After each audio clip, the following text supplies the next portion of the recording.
What up?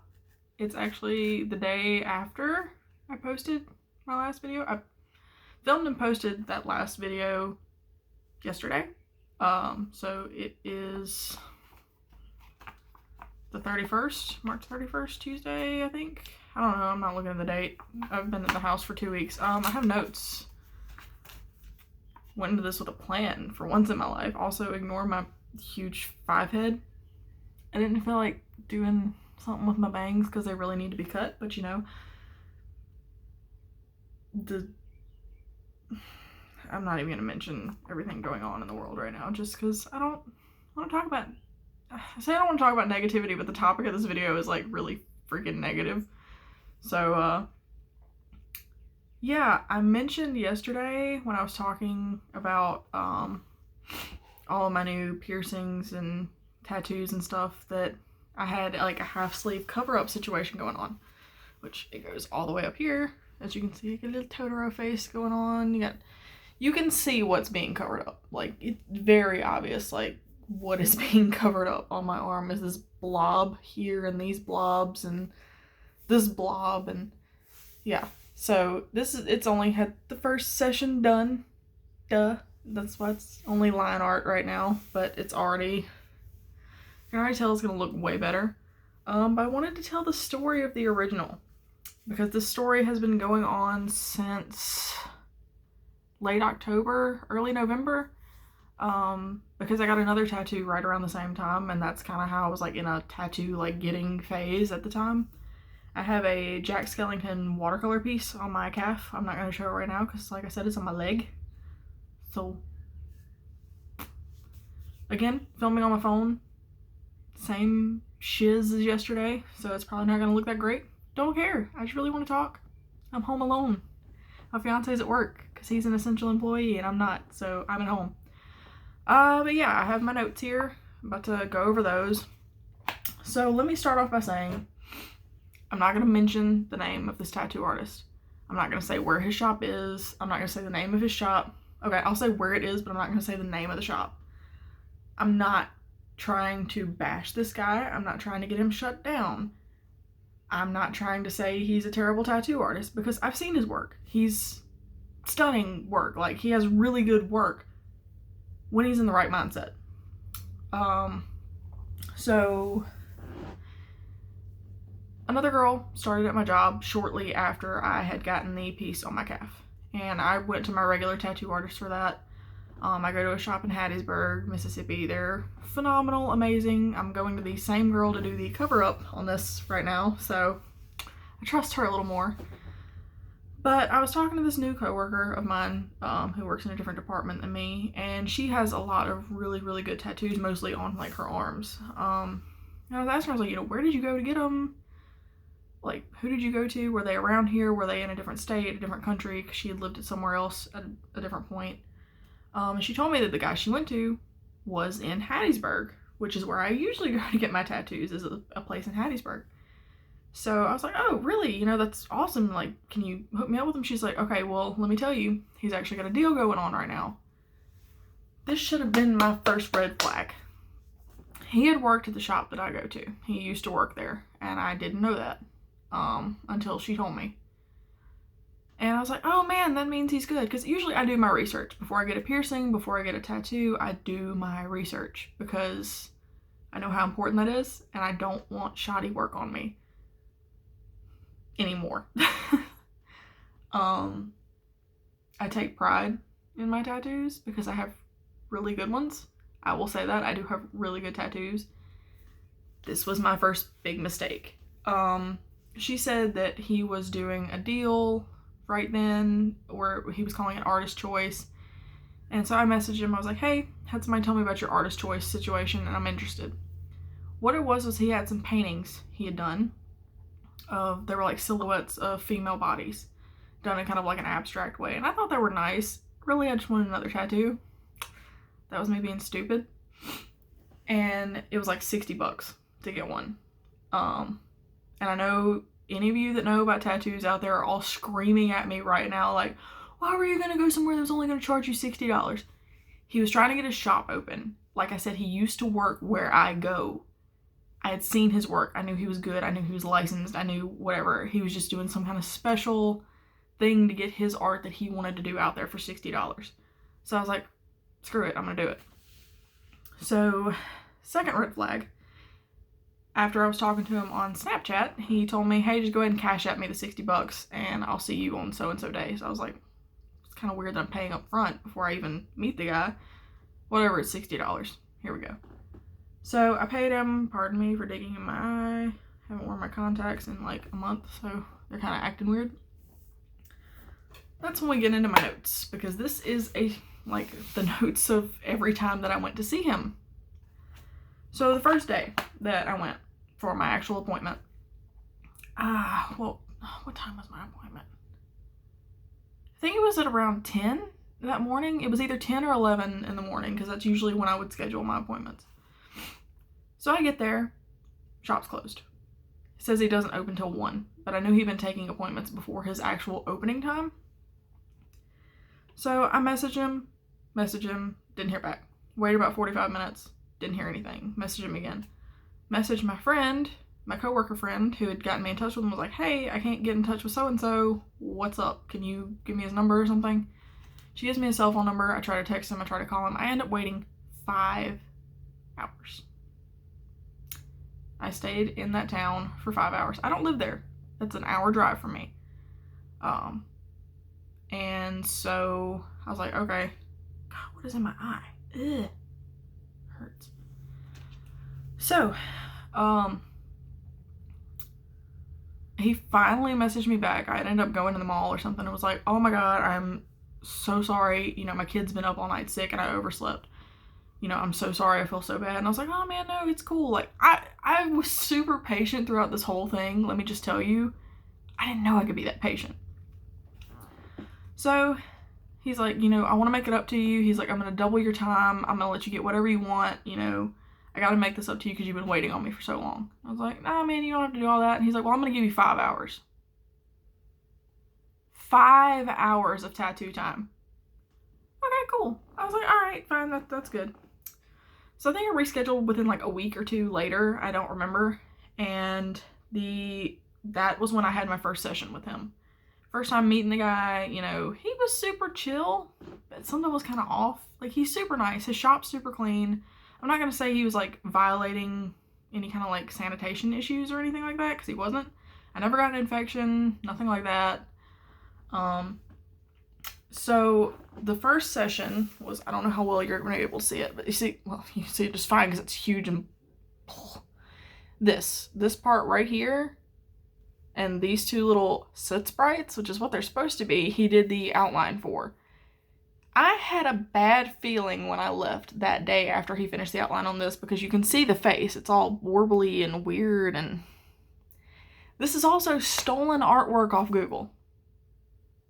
I don't like getting stolen artwork pasted on my body from somebody else. So if you guys like, here's Haku wrapping around no face in the middle. If you guys recognize this art and know the artist, I'm sorry. I didn't know that's what was happening, that he was just stealing this stuff off Google, slapping it on my arm haphazardly. So, I'm not trying to steal people's art. I don't like getting stuff copied onto me. I like getting custom work. So yeah, he rushed through that. It was like less than an hour. It wasn't good. It wasn't. And I had a bad feeling then, but I was like, he said he's going to fix it when he fills it in, you know, whatever. So a couple weeks later, I was supposed to go back when that line work had healed and go get the next session. I was expecting to finish that tattoo that day, like 4 hours. I can plow through that, I thought.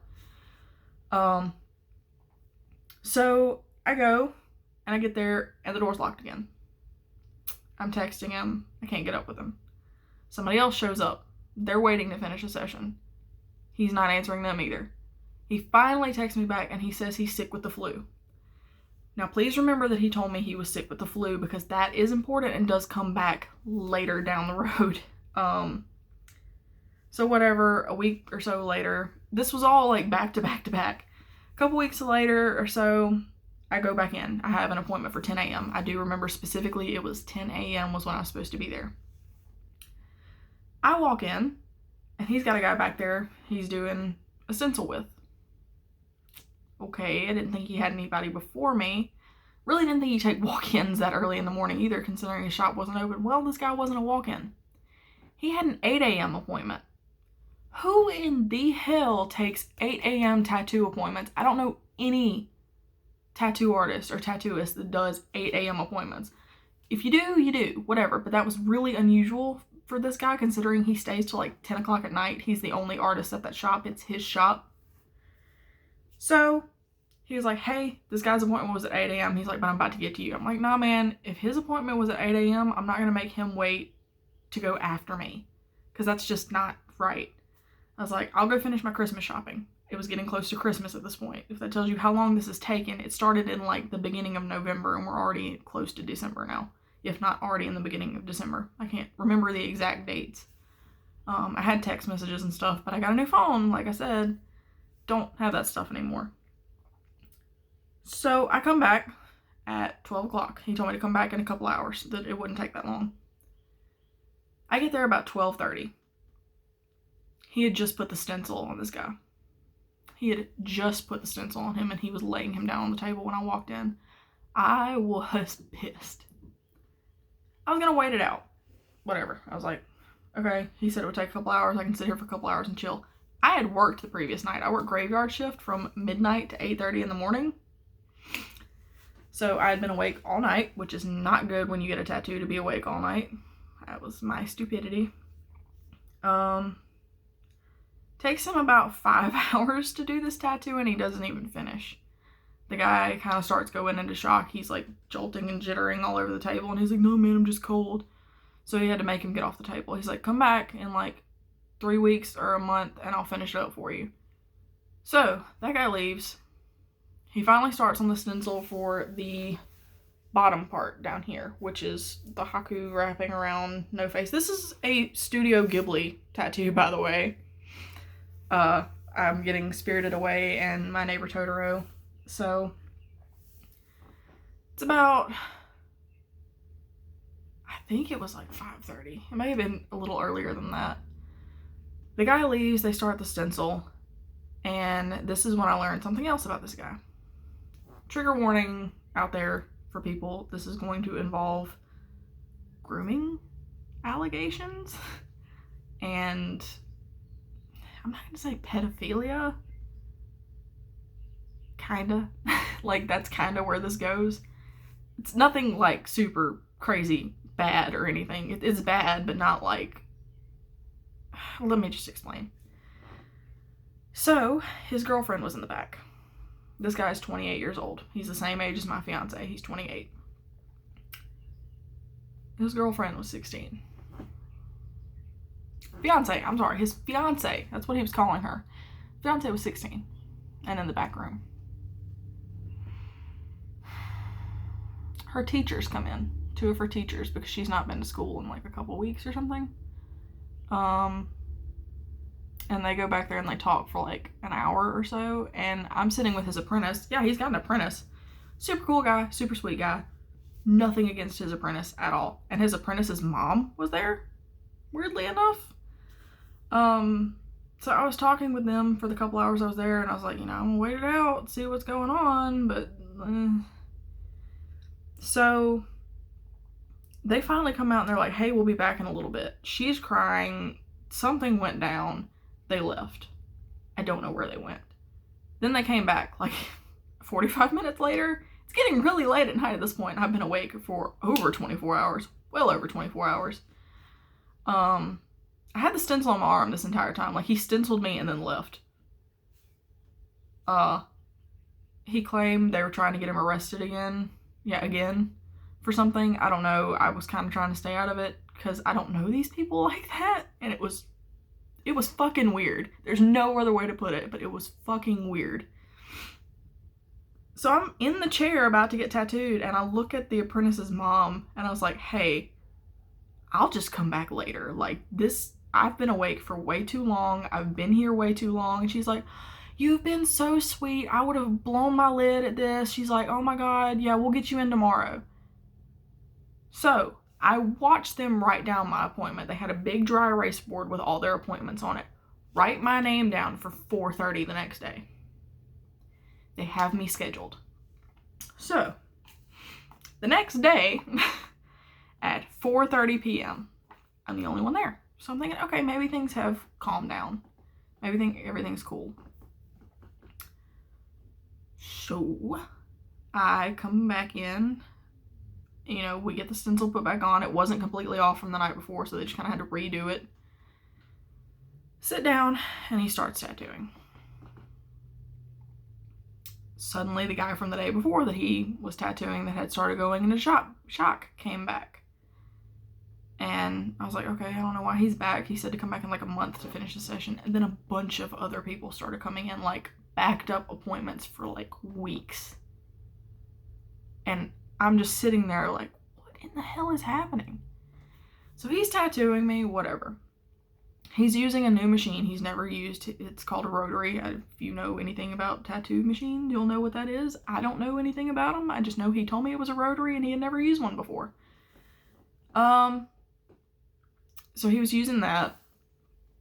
And everything's going fine. Like, it doesn't hurt. It's not bad. And then I'm seeing he's kind of half-assing it. And then he tells me, he's like, hey, you know, you've been super cool through all this. He's like, I really appreciate it. You know, most people would have been like an asshole about everything. He's like, but you haven't. And he's like, I really appreciate that. Then he says this. He said, you know, I feel like I can really trust you. You've known me for maybe 3 hours total through all this. He's like, I feel like I can really trust you and you're not going to judge me. He's like, but you know, when I said I had the flu, I didn't really have the flu. I was coming off heroin. I couldn't run because he had a tattoo machine to my arm. But how can you let it get to that point where you cannot separate your problems from your business? Like, how? And you don't know me. You don't know anything about me. Why are you telling me this?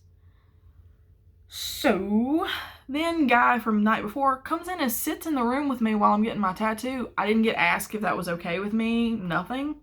He starts asking me, he's like, hey, you gonna get all that shaded? Or how much do you have left? Blah, blah, blah, blah, blah. Rushing my damn session that I've waited 2 months for, maybe? And I'm like, I don't know, man. I don't know. Needless to say, he said there wasn't much shading and he wasn't going to do any. He started telling me my skin was not taking ink anymore, which is BS. It's a total lie. I know when my skin stops taking ink, I've gotten enough tattoos to know what that means and what is happening to me. You just don't want to do this anymore. You're behind. You're ready to get me out of here. I've been here right at an hour. Up until then, my longest session that I had sat through was like 2.5 hours straight, and it was all shading, all gray work and shading. And I never stopped taking ink then.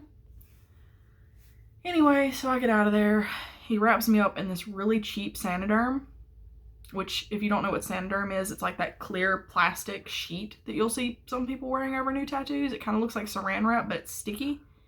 I say it was cheap because that shit wouldn't come off. It literally, right in here, I had a bruise from where I had tried to take it off.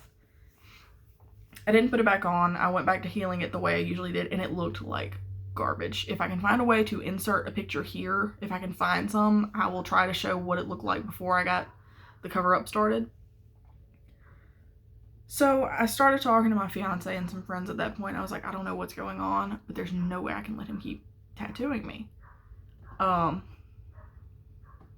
And I was going to give him one more chance because for some reason I'm that forgiving. I was going to give this guy another chance to screw up my arm yet again. Well, I've been talking for 20 minutes. I'm going to try to wrap this up pretty quick. So I went back one last time because I finally did set up another appointment. It was like the beginning of March. May have been it was the beginning of February. It was the beginning of February because we were about to move very soon. And so I went in for my last appointment. The door was locked, but they were there. They opened the door and they're like, hey, what's up? It's both of his apprentices talking to me. Door opens up, all I can smell is pot. Like, I don't have anything against weed, but don't do it at your place of business. Okay? Like, I'm pretty sure the state would shut you down for that because weed's not legal here in Mississippi. It's just not. I have nothing against it at all. That's not my point here. But, like, really? And they're like, hey, what are you doing here? I'm like, I have an appointment. And they're like, oh, okay. So they walk me in there. I never see the tattoo artist. He never comes out and faces me. They come back and they tell me that they've been shut down by the state. I'm not going to go into the reasons why. It wasn't, they claim, okay, I'll go into the reasons why. They claim they didn't get something in the mail and it was to pay some kind of fine or something. Not a fine, but like a fee. And since they didn't pay it, they got a cease and desist letter. I don't know how true that is. I don't know how much I believe that. I don't know how much bullshit they fed me over the course of this entire thing, but I'm sure it's quite a bit. So they were trying to tell me they were going to reschedule me in. I was like, you know what? I'll just come back later. I'm starting to move. It would be late March before I could come back. That was my tipping point. I wasn't coming back. So finally, a couple weeks later, I sent him this huge message on Snapchat. I'm like, I'm not coming back. I don't feel like this is your work. Like, I don't feel like this is your quality that you could put out. And he starts giving me this sob story about how him and his girlfriend broke up and right now she's in some mental institute. I didn't need to know all that. I didn't need to know any of what I found out over the course of this whole ordeal, but I learned a lot that I didn't want to know. So that's the point where I decided I was going to get a cover-up. I used some of my income tax money to start the cover-up. The first session that you see here, all this line work, worth every penny. I'm not dogging the price, but has cost me $300. I have 1 or 2 more sessions left to go. This took 3.5 hours just for the lines. But don't, like, do more research than I did because I thought I did enough. I learned so much more about this guy since then. Like, he accepts drugs for payment for tattoos. He'll accept sexual favors in payment of tattoos. What he got arrested for. Why he got fired from his past shop. You know, I've learned a lot. But I'm going to try to cut this down. If you want a part 2 where I reveal the final product of this when it's finally all done, I'll probably show it off anyway because I'm going to be so excited because the sketch that she has for me is gorgeous and it's custom and it's not stolen art and it's not poorly done. But I'm going to leave this here because it's been a long story, but it was a lot that I had to lay out there and say to show the timeline of events. I felt like I was in the Twilight Zone. Like, this thing was so crazy, and I hope nobody ever has an experience like this because it was terrible. It ruined my self-esteem. I don't wear sleeveless shirts. I'm not going to until this is fixed. Like, me wearing that dress yesterday in the video where I had no sleeves took a lot for me. Even now with this really good line art on top, it looks like a jumbled mess because you can still see the gross behind it. But I'm going to leave this here. If you guys have any questions about tattoos, piercings, I'll do my best to answer them. I'm not a professional in any way. Don't claim to be. But yeah, it's been really good to get this off my chest. And thank you guys. If you made it this far, you're a champ. But I will see you all later. Bye.